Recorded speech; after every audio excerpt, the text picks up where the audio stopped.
Alrighty, so we have a bit of a leeway before the final game of this match week with Sunday Night Soccer between FC Cincinnati and Atlanta United, means that it's a perfect time for me to do the review of the first 8 game from this match week, minus the Saturday matinee game, because I already did the Saturday matinee action. But there's no doubt that there was definitely a lot of goals in some of these games and some big comebacks as well. We had a lot of multi-goal back this week. But we start off with the first game, which is Toronto and Nashville SC. And this was not a game where we had a comeback in this one, despite the fact that Nashville had a 2-0 lead in this one. Toronto, of course, made it a little interesting, but ultimately Nashville gets the 3 points. Now, in the first half, the first shot of the game, see Surridge curls it wide from close before Mule hits one right to Johnson, as Nashville was definitely on the front foot looking for the opening goal. The first shot for Toronto, see Flores puts it high from long range before Surridge missed wide on the header.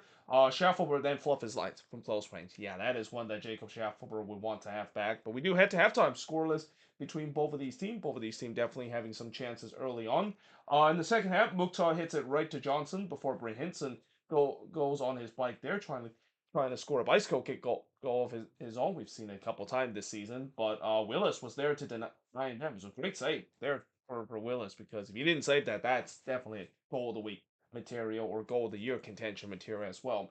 Taskstaff then puts it wide from long range. There was a couple of chances for both of these teams, but the question is, who can finally get the opening goal? The answer is Nashville. As in the 57th minute, Sam Surridge, he's still scoring goals and staying hot. He scored from Mukhtar and Nahar to make it 1-0 in favor of Nashville, and then he looked to make it 2-0 very quickly, but he missed the target this time. Mukhtar then had an empty net to shoot here, but somehow in some way, Johnson, who was already on the ground after making an original save, he somehow was able to deny Hani Mukhtar while he's on the ground there. Though that is kind of more due to the fact that Mukhtar kind of hit it straight to him, and yeah, that is one that Mukhtar will want to have back, because that should have been 2-0 thing for Nashville. And with the way that there's been chances on both ends, you just kind of have a sense Nashville need this second goal.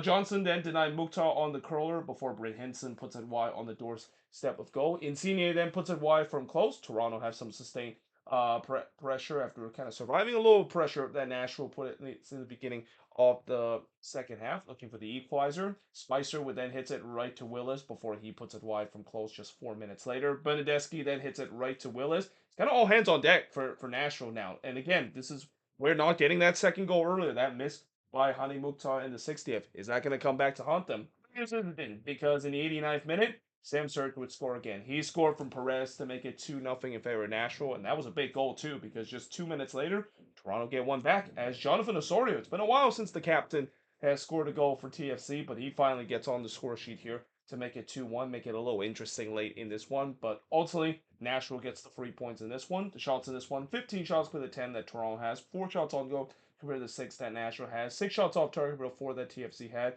3 shots that was blocked with the 2 that TFC had, and possession-wise, 50% for both of these teams. It was a pretty even game, I would say, for both of these teams, but ultimately Nashville was just a little bit more clinical in this one, and that's the reason why they walk away with 3 points in this game. Now, moving on in the next one is Philly and Miami, and Philly had this one. I mean, they had the revenge on their play. They play really well against this Inter Miami team that, yeah, for the majority part of this game, they look like a team that have lost 5 out of their last 7 in all competition. But then the old Inter Miami showed up. Late in this game, we saw the old Inter Miami kind of showed up with the way that we know this is a Miami team. Last season when they won the Supporter Shield, they always have a hint of comebacks and also make teams pay for not putting the game to bed. And for the Union, yeah, they were made to pay for not putting this game away. And the Magic of Miami showed up late in this game again. Now, the first shot of the game did see Lukic puts it over from long range, but then the second shot for the Union, it's in the back of the net, as Quinn Sullivan would score from Wagner to make it 1-0 in favor of the Union. It's another banger from Quinn Sullivan, one of the best player from long range ever there in terms of scoring. Glesnes then heads it wide from close. It was all Union early in this one. And again, the Union, they smell blood in this one. They know that Miami is in a bad run of form, and they haven't forgot them losing in their first ever meeting. They definitely want to try to get themselves a big lead, because despite the fact that I know Inter Miami has not played very well, they've been leaking goals left and right. You just always kind of had a sense that maybe Miami is going to come back, and especially when you don't really bury Miami, they always will have that threat of coming back in this game. But nevertheless, at least early on, it looked like they look like a team that have lost the last five out of their last seven game. Messi then hits one right to Rick before Ustari denied Hario header from the corner in the 40th minute. Then he tipped Sullivan shot over. It was a little bit better performance by Ustari that has been really been under fire in the last couple of games in terms of the mistake that he's been making. But there was no doubt the Union was pressing again for the second goal, and they got it in the 44th minute as Ty Baribo, the Boot leader, he scored from Uru to make it 2-0 in favor of the Union. And yeah, that was just typical Miami defending. They're just not set whatsoever, just giving the Golden Boot leader a chance there. I mean, you probably should do a better job in terms of marking him there in the box, isn't it, Miami? But nevertheless, Alande did look to answer, but he missed one in the second minute of stoppage time. But we do head to halftime with the Union leading 2-0, and it looked like this was going to be maybe another route that Miami's going to suffer. But in the 47th minute, Rick tipped Messi Olympico away, but then it fell kindly to Luan, and he had a chance to hit this one in, but it was clear off the line. You know, Miami definitely had most of the possession, but the question is, can they craft a chance to come back into this game, which is something that they have struggled in the last couple of games? Well, the answer is yes, because in the 60th minute, Alande would score from Allen and Alba to make it 2-1 in this one. And then it looked like it was 2-2 in the 70th minute when Segovia puts it into the back of net. Problem was the flag came up for offside, and this again looks like a little bit of Miami of, oh, this is why if you're the Union, even when you're up 2-0 like that and you've been by far the better team for the majority of the game, you have to bury this Miami team. They have a threat to come back from a game, and it looks like they listened to me because just 3 minutes after I wrote that they need to get this third goal to restore that 2-goal lead, they did exactly that. As Ty Baribo again scoring here to make it 3-1. Again, where in the world was the marking there from the Golden Boot leader? I mean, Miami realized that Ty Baribo is leading the Golden Boot this season. Just you cannot allow him that much space. He's gonna score every single time. And just like that, it's 3-1 in this game, and it's over, right? John Jack though did try to make it over, but he hits it straight to Starvey in terms of the fourth goal. And again, I also thought, will that chance come back to haunt the Union? Because again, I know Miami is in a bad run of form, but you just always have a sense that they will always have a chance to come back, especially with the superstar that they have. Eventually, some of them is going to generate a moment of magic, right? Because in the 81st minute, after Suarez hits it wide from close range, in the 87th minute, that superstar did generate the moment as the GOAT himself, Messi, finally scoring on a free kick. It's been a long time since we've seen Messi score on a free kick. He's definitely one of the greatest free kick taker in our generation, and he showed it again here to make it 3-2 in this one. Baribo did look to answer and was looking for his hat trick, but he was absolutely robbed by Ustari in this one. Again, this kind of felt a little bit of the old Miami in this one in the last 15 minute where, they were now scoring goals from their superstar and Ustari coming up big with some say because before this bad run of form that he has had, he's actually been a really good goalkeeper for this Inter Miami side. And then the post denied Lukic from close in the fourth minute of stoppage time, and you just kind of had a sense that yeah, these missed chances are going to come back to haunt the Union, right? I mean, they had a chance to make it 4-2 a couple of times, and yeah, it did come back to haunt them because in the fifth minute of stoppage time, Segovia would tie the game up. This time he was not denied by the flag here like he did in the 70th minute. And just like that, it ends in a free draw in this one as Miami come from behind to get a point out of this game, showing a little bit of the devil magic that they had before. But the shots in this one, 18 shots with 11 that Miami has, 5 shots on goal with the 8 that Union has, 3 shots off target with the 2 that Miami has, 3 shots that was blocked with the 6 that the Union has, and possession-wise, 62% possession compared to 38% possession the Union has in this game, and the Union is going to be absolutely kicking themselves. I mean, this is a definition of 2-point drop rather than a point gain. They absolutely should have won this game against Inter Miami. And now, we talk about this Union team, as good as they have been this season, they haven't really been beating any quality opponent. I mean, the word frauds is definitely kind of being used for the Union at times because of them beating easy opponent, but haven't got that signature win against a tough opponent. And this was a chance to do so against an Inter Miami team not in a great run of form. And yeah, again, this is why even in a bad run of form as Miami has, you have to bury this team because they will always have that moment of magic to get themselves a resort. And yeah, The Union kind of found out the hard way, along with many teams that have faced this Inter Miami team in the past. Now, moving on, in the next match is Orlando versus the Portland Timbers. So this was a game where, Orlando probably could have won by more in this one, but in the end, unlike the Union where the inability to put away that second goal, it did not come back to haunt the Orlando City side. Now, in the first half, Pasalic would miss wide from close before Atuesta puts one wide from long range. Crepeau then denied Pasalic from close as Orlando really kind of shot out of the cannon here, already putting pressure on this Timbers side. Again, against this Timber side that is probably very tired coming into this game, having played 120 minutes in the middle of the week and losing in that game against the San Jose Earthquakes. Angulo would then hits it right to Crepeau in the 18th minute. The shots were 5-0 already for Orlando 15 minutes in. Make it 6-0 as Montreal would flash to the wide from close in the 18th minute before Angulo missed wide after just a lightning counter attack there from Orlando. It was all Orlando up to this point. But the question is, can they finally got that opening goal? Because, with all the pressure you put, you're going to have to eventually get that opening goal, right? Well, it finally happened in the 39th minute as Duncan McGuire would score from Atuesta to make it 1-0 in favor of Orlando City. That goal's been coming for a very long time, and also it came because the Timbers didn't clear their lines. I mean, how many times we said when you don't clear your lines and you let your opposition a couple of chances on the same sequence to score, yeah, most of the time they're gonna capitalize on it. And Orlando capitalized on it. They made it 1-0. And then it looked like they made it 2-0 just 3 minutes later as Angulo put the ball into the back of net. However, the flag did not agree with him there as the goal was disallowed for offside. And the Timbers need halftime badly. I mean, they were getting absolutely outplayed in the first half. Pretty lucky the fact that they were not down 2 or 3-0 against this Orlando City side. Though Kelsey did look to respond, but he puts it over as that, believe it or not, was the first shot for the Timbers and really the first real attack that the Timbers had in this game. McGuire then looked for his second, but he flashed that one wide, and we do head to halftime with Orlando leading 1-0. In the second half, not much really happened in the beginning of the second half besides DaCosta puts it wide from long range, and that's kind of good news, at least if you're the Timbers. I mean, I know they're down 1-0, and you wouldn't think a team that hasn't generated a lot of chances is a good news. But the fact that there wasn't as much unrelentless pressure that they had to suffer in the first half. I mean, at least they kind of calm things down and maybe trying to get them into this self back into this game. Moriel would then puts it over from long range before Anthony would puts it over from long range in the 70th minute. Galese then tipped Sermon shot over, and this is what I'm talking about. The Timbers started to finally button up on the defensive end, not allowing too much chances for Orlando, and now all of a sudden they got themselves into this game and we're looking for the equalizer. It's almost like they kind of saved that energy until the second half to see if they can generate anything out of this game. Anthony would then puts it wide from long range before Crepeau would deny Ojeda from close in the 82nd minute. And again, for Orlando, will this the lack of second goal that they didn't get in this game, is that going to come back to haunt them? Especially the Timbers seems like they have some life.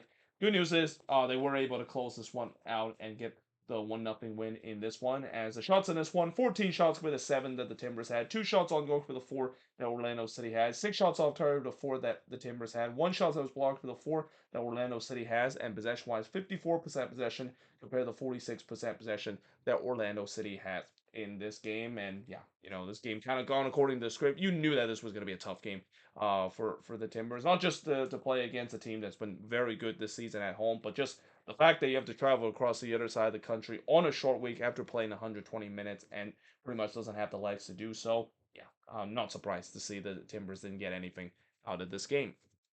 Now, moving on, in the next match is Montreal and LAFC, and it looked like early on the shock was on in this game. Though I will say that, as I said, that LAFC, they have had their problem this season on the road. As I mentioned, they've only won once this season on the road, and this game was a prime example of why that is the case. At least early on, though, because in the first half, after Saliba hits one right to Lloris in the second minute, in the 5th minute, Montreal takes the lead as Varone would score to make it 1-0 in favor of Montreal. I thought it was a positive start for the hosts, and again, LAFC have not got started on time at all in this game. By the way, this game was raining for the most part, and it is cold. There's just something about cold weather and also rainy weather that LAFC doesn't usually do very well, especially when they're playing on the road. In the 14th minute, Campbell would puts it high from long range, and the first shot of the game for LAFC did see Delgado had a shot that was denied by C. Wasp, but then a penalty was given to Montreal in the 21st minute as Berget was brought down by Bawanga Air in the box. So very rare you see Bawanga commits a penalty there, but yeah, he commits the penalty here. Here comes Owusu, a chance to double that lead, and he does exactly that. So it's 2-0 for Montreal. The chalk is definitely on because I didn't think anybody saw this one coming with the way that Montreal was going to get the lead, even if we know that LAFC had their struggle this season on the road. And then Owusu was looking for his second and the third for Montreal, but he missed that one wide. And then Sealy would miss wide from long range. Who is this Montreal team? Because this does not look like a team that lost 6-1 last week to Toronto and losing to a CPL team in the middle of the week as well. They look like a team that has kind of amnesia from those two games because they're really good. Playing up against an LAFC team that again, this feels like it's a familiar story of them just not able to get themselves going on the road. But that being said, in the 33rd minute, Siwas would rob Bawanga from point blank effort before Ordaz missed wide from close range as LAFC finally woke up in this game. I mean, better late than never in terms of trying to finding some chances and trying to get one back, and they do exactly that in the 38th minute as Delgado would score from Ordaz and Palencia to make it 2-1 in this one. Bawanga looked to tie it up, but he puts it wide from close in the 40th minute. The momentum was definitely with the black and gold as they were looking to try to tie it before halftime. Lloris would then deny Sealy on the other end from close range, and then he denied Herbert on the header from the corner. Siwas on the other end would deny Bawanga on the free kick, and despite a couple of chances to score a next goal for both of these teams, we do head to halftime with Montreal holding the 2-1 lead. Now in the second half, not much really happened, at least in the beginning of the second half, and I thought that favorites the home side because again, clinging on to this one goal lead and knowing that Montreal has had problems at times holding on to leads as well. Yeah, they'll be happy that not much really happened in the beginning. Lloris then denied Owusu from close before Siwas denied Bawanga from long range. Delgado then puts it wide from long range as LAFC once again started to ramp up the pressure again, trying to finally get that equalizing goal. Lloris, though, on the other end, tipped pure shot over. And, it's not going to be talked about a lot, but I thought Hugo Lloris not only had a good game in this one, but it's really kind of the reason why LAFC was able to get this comeback. I mean, there was multiple times that Montreal could have scored that third goal, but yeah, when you don't put away your chances, especially against a really good LAFC team, it's going to come back to haunt on you. And it did for Montreal in the 77th minute as Olivier Giroud would only score his second goal for LAFC, and I believe this is the first time that he scored from open play as well, because the first goal that he scored for LAFC was coming from the free kick, and really just not great clearance here from Joel Waterman. It's been a rough season for Waterman in that Montreal back line, and he just kind of cleared it straight to Giroud that said, "Thank you very much. I'm going to put that one away." And just like that, the game was tied up at 2 apiece.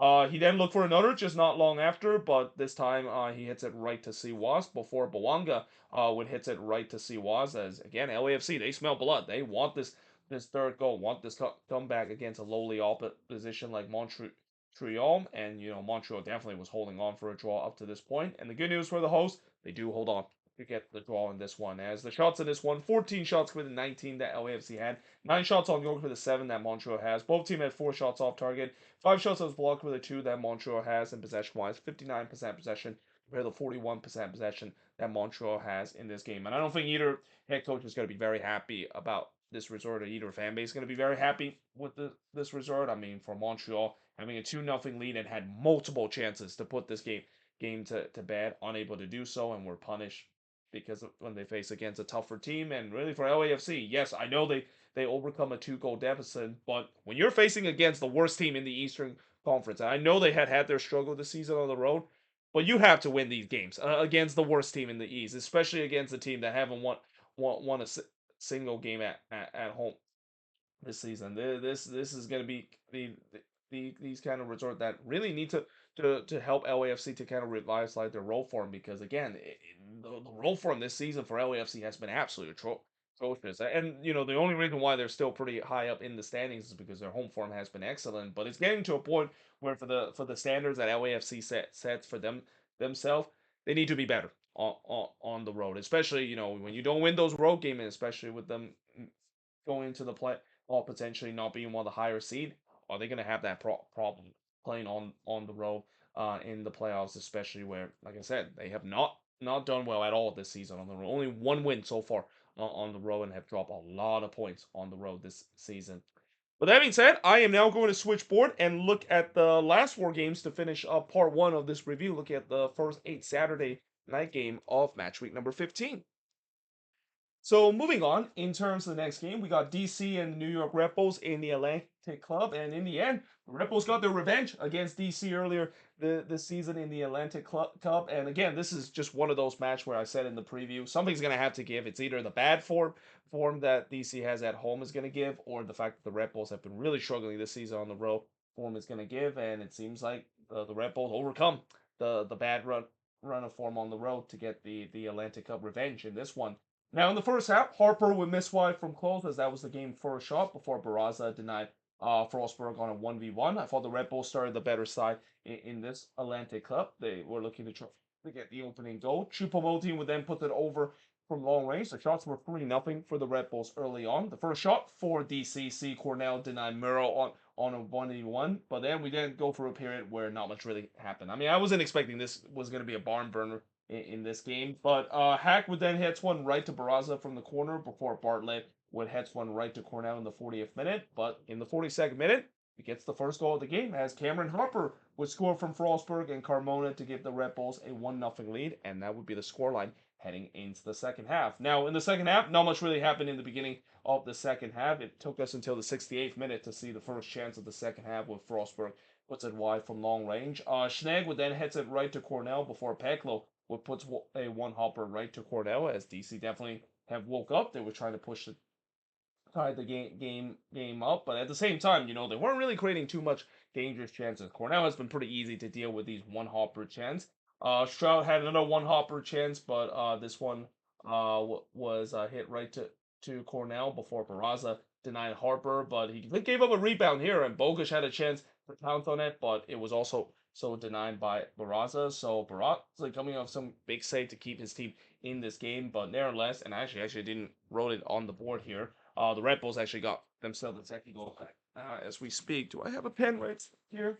No, I don't have a pen. The pen is on the other side. So I'll just mention the fact that in the 5th minute stoppage time, Mohamed Sofo would score to cut the door on this Atlantic Cup match. And in the end, the Red Bulls, they get their revenge against DC in this one. The shots in this one, 11 shots compared to 7 that DC had. Both teams had 6 shots on goal. No shots off target for the 3 that the Red Bulls had. 2 shots that was blocked for the 1 that DC had. And possession-wise, 53% possession compared to 47% possession that DC has in this game. And like I said, the Red Bulls get their revenge against DC in terms of losing the first match in the Atlantic Club. And now both of these matchups we've seen in the Atlantic Cup have seen the road team getting a win, which is kind of happen more often than you think it is. The road team tends to do well when they play in this Atlantic Cup, but nevertheless, for DC, not a great result. The home struggle kind of continue. The inconsistency and just inconsistently bad form that they've been in this season kind of continue after this game.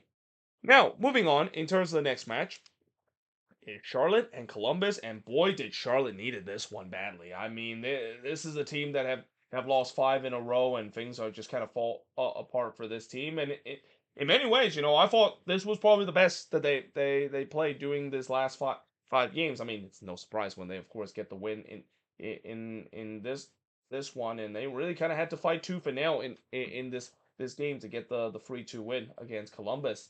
Now, in the first half, Ajiman would miss it over just 47 seconds in after just a bad turnover there from Columbus, something we usually don't say about Work for Nancy's side. But, of course, you're giving it to Ajiman, who basically has been snake bitten for a long time now. Hagen then denied Zaha, but on the second attempt, Westwood would slice it wide. They did mention before the game that Schulte actually suffered an injury doing warm-up, so Nick Hagen had to step in goal for Columbus on a backup role. But there was no doubt that Charlotte was on the front foot, and unsurprisingly, because anytime when you have that unfortunate situation where the opposing team decide to go with their backup at the very last second, you're gonna try to test him and see how he does. They were looking for an early goal, try to finally end this 5-game losing streak. And they had a chance to do so in the 12th minute, but Malanda was denied by the post from point blank effort. But then in the 15th minute, just completely against the run of play, and the first shot for Columbus it's in the back of net as Aliud would score his first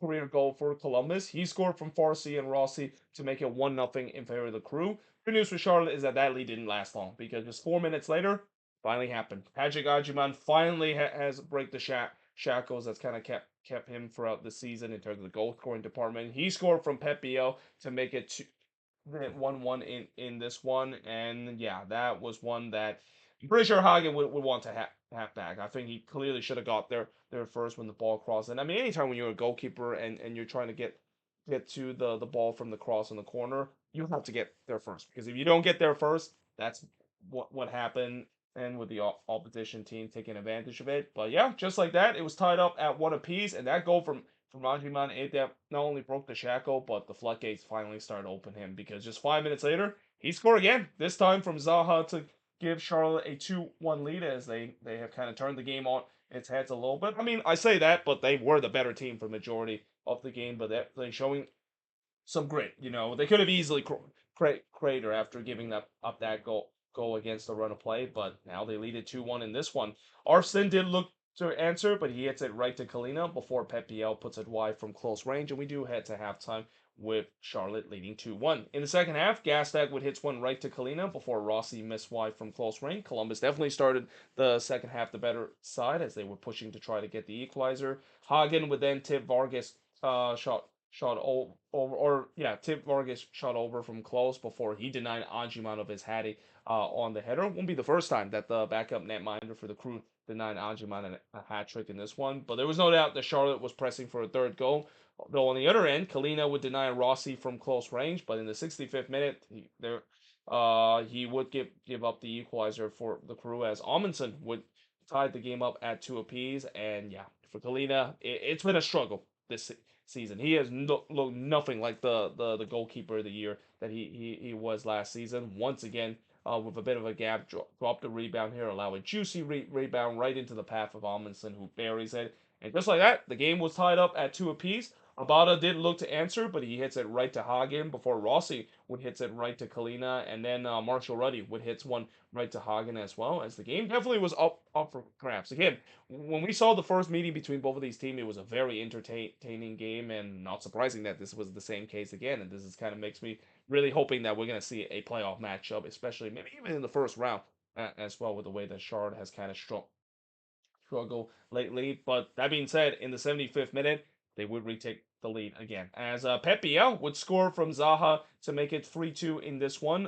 Westwood did look to shut the door, but he was denied by Hagen before on the other end, Jackson would puts it wide from close, and then Hagen denied Anjuman again for his hat trick. And again, will these chances that Charlotte miss will come back to haunt them, because you know that this has been a game that's very open, and a game where there's been a lot of chances for both of these teams, especially Columbus has had their they have their moments before where they can able to tie it up and steal a point on the road. And Rossi tried to do that in the 89th minute, but he hits it right to Kalina. As in the end, the winless run and the losing streak has finally came to an end for Charlotte FC. They win 3-2 in this one against Columbus, only handing Columbus their second loss of the season. The shots in this one, 17 shots for the 12 that Columbus had, 7 shots on goal for the 11 that Charlotte has.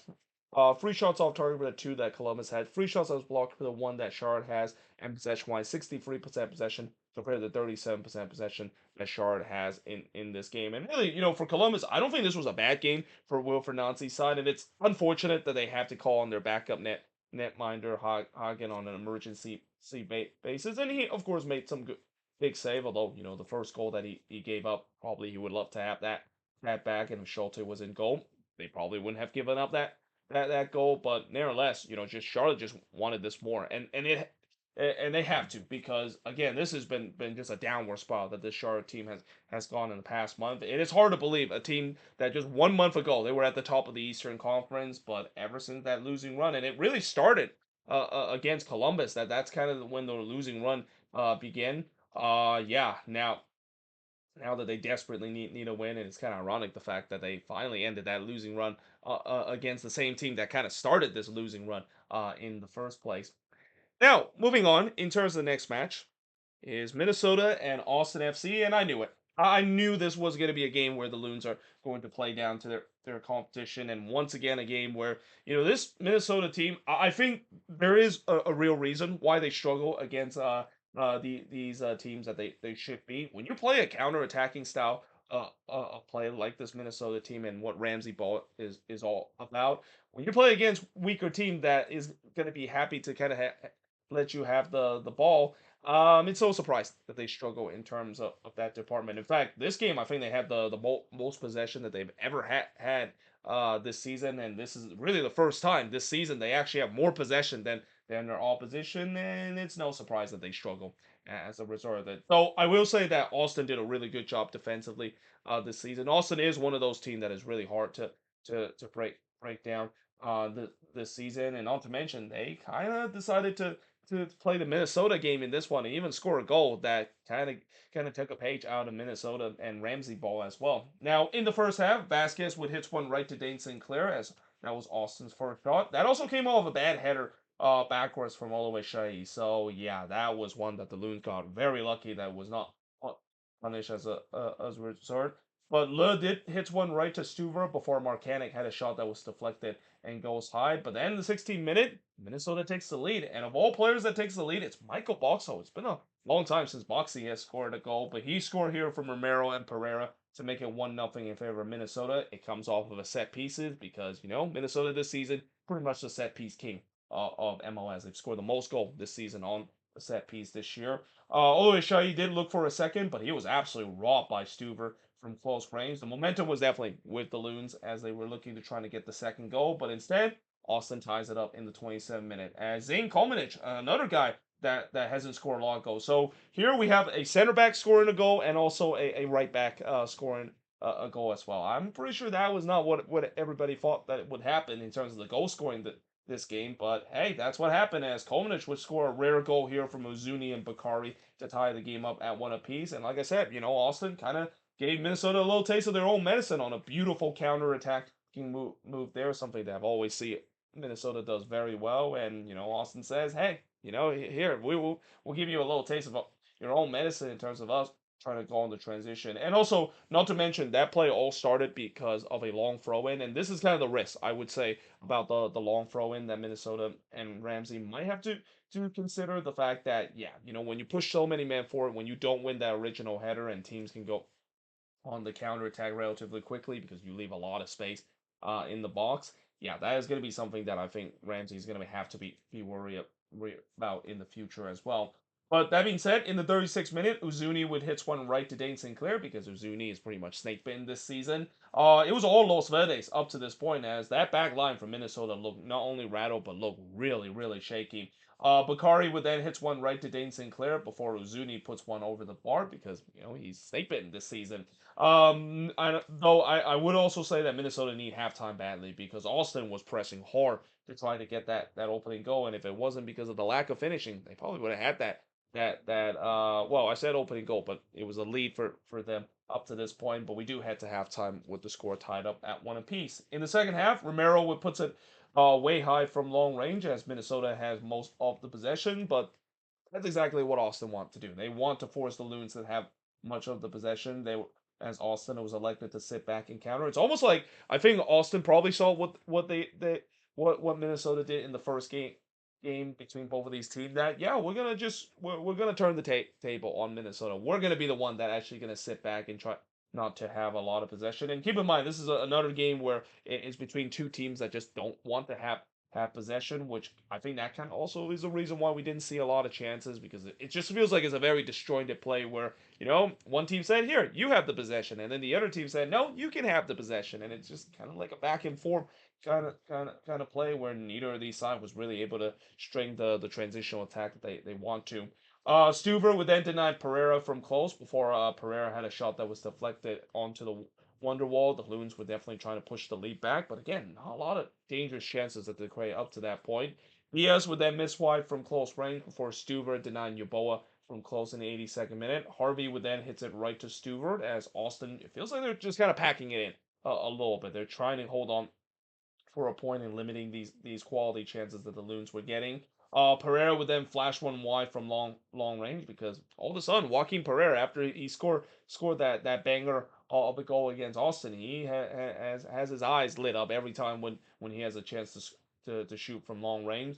And then Uzuni would miss wide as the full-time whistle was sounded because again Uzuni is snake bitten this season. He's not allowed to score a goal this year. But in the end, it ends in a 1-1 draw on this one. The shots in this one, 17 shots for the 8 that Austin had, 3 shots on goal for the 7 that Minnesota had, 6 shots off target with a 4 that Austin has, 2 shots as blocked with a 3 that Minnesota has, and possession-wise, again, this is the first time this season I think Minnesota has more possession than the other team, and the first time that they actually went over 50%. 51% possession compared to 49% possession that Austin has in this game. And I think overall, when you look at how this game played out, I think a draw is kind of fair. Neither of these sides really can get that breakthrough second goal, even if Minnesota created a couple of low XG kind of chances. But the frustrating thing about Minnesota, again, this is a team that they need to figure out when it comes to know how to have the ball and trying to break down teams, because again the book is clearly on this Minnesota team. All you have to do is sit back against this team and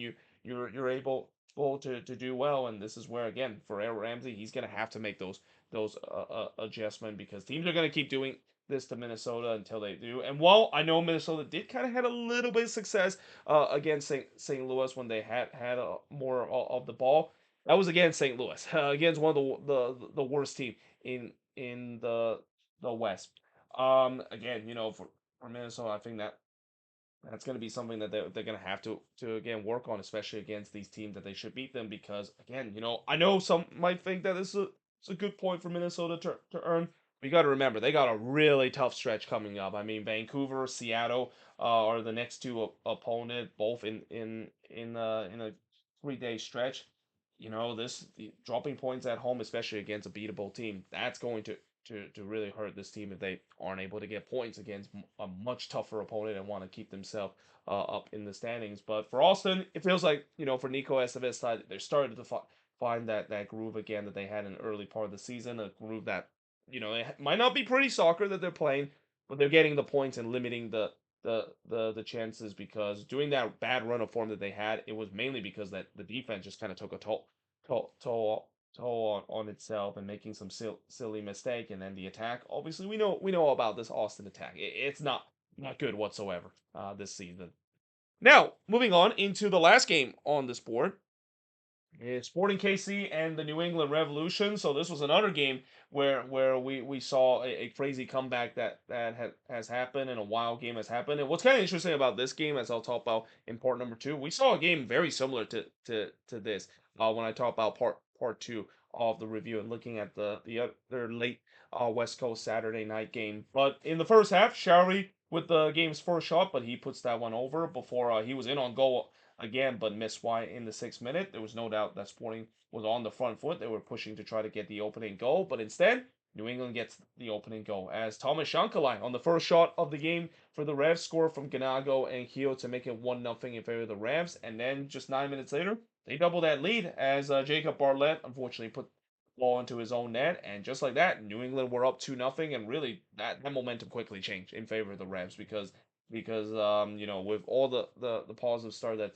SKC had in the first 10 minutes, New England were looking for a third goal. Shankala himself were looking for his second and for a third, but he was denied by he actually puts one right to Polshkam before Shankala would hits it right to Polshkam in the 39th minute. It's safe to say that Thomas Shankala, ever since he came back from that torn ACL injury, he has definitely been lively for this New England side. And New England needed that, because he was a very dangerous threat when he burst onto the scene. And it's no surprise the fact that he's doing it again, and it could be a real threat to really take the pressure off of Carlos in terms of the goal scoring department and creative department as well.